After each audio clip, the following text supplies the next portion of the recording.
SEC football media days, much like baseball spring training, brimming over with hope and optimism, even at Kentucky, where the Wildcats have posted two consecutive 2-10 campaigns.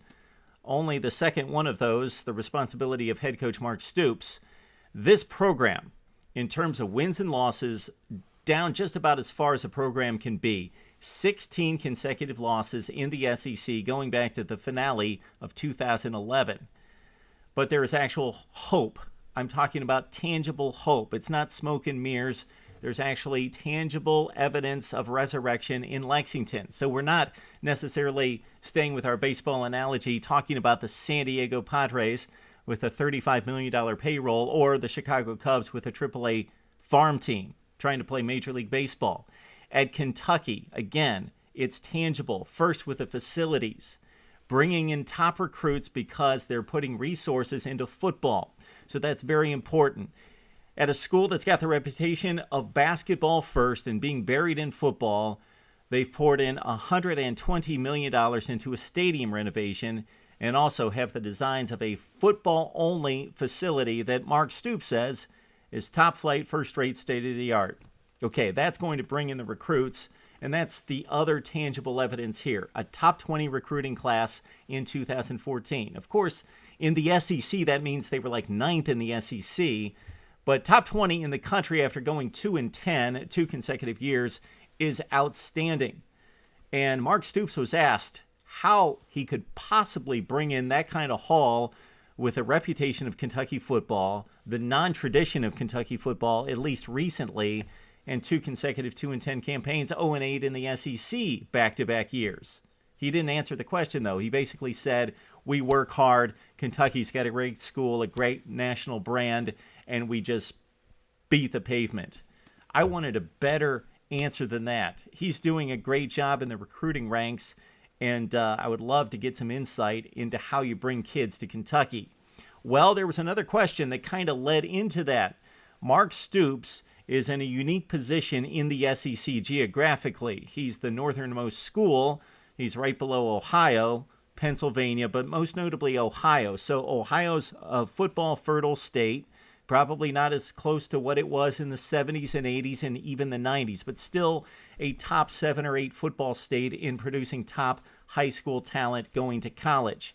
And Mark Stoops has ties to Ohio. Geographically, he's close to Ohio, and he has pounded the pavement to get some of those top Ohio recruits away from Ohio State, Michigan State, Notre Dame. All right, that's been a key to his recruiting success as well. He was asked how he's going to measure success, and he didn't give any flatline reasons how he's going to measure success. He didn't say a bowl appearance or 6 wins or breaking 500 or anything. One more win, anything. He says, we're going to prepare for success. I'm going to know it based on our preparation. I'm going to know whether this football team is prepared to win. Now, of course, we want to see results, but I'm not going to put a number on it. Okay.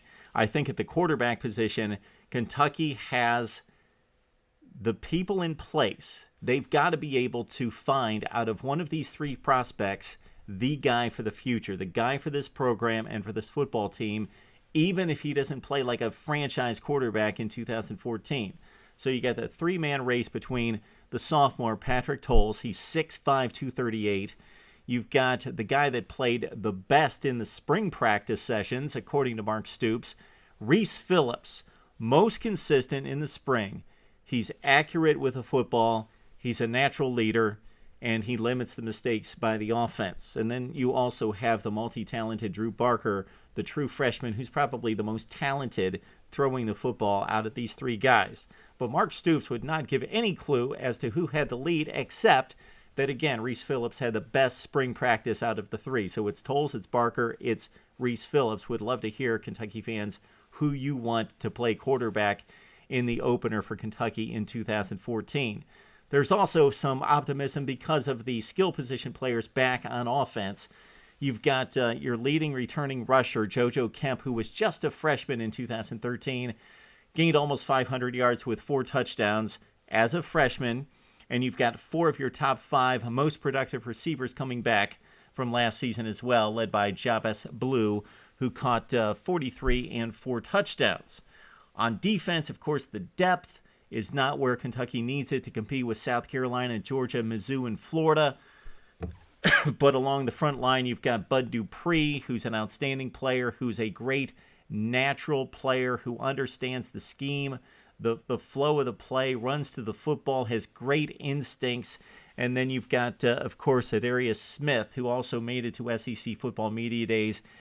Both these guys are bigger than they were last year. They're more physical. They're tougher. They're meaner. They're nasty and ready to get after the quarterback or the guy with the football.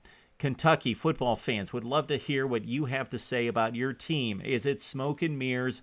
But I think you got a couple tangible things going for you. When you pump resources into facilities, that's going to bring in talent, and that's also going to send a message to the current football team that we're on the first tier with the big boys. Number 2, you've brought in the great recruiting classes. Great nationally. Of course, the standards of the SEC are extremely high, so not great by SEC standards, but not just the ranking that we need to focus on here, but do these players fit Mark Stoops' system? I believe that he's gone after the right guys, and he knows how difficult it is to pry away guys from Georgia and South Carolina in the South, Florida, Alabama, Auburn as well. So he's gone to Ohio to pluck a few away from Urban Meyer and company, and that's been a smart move for Mark Stoops as well.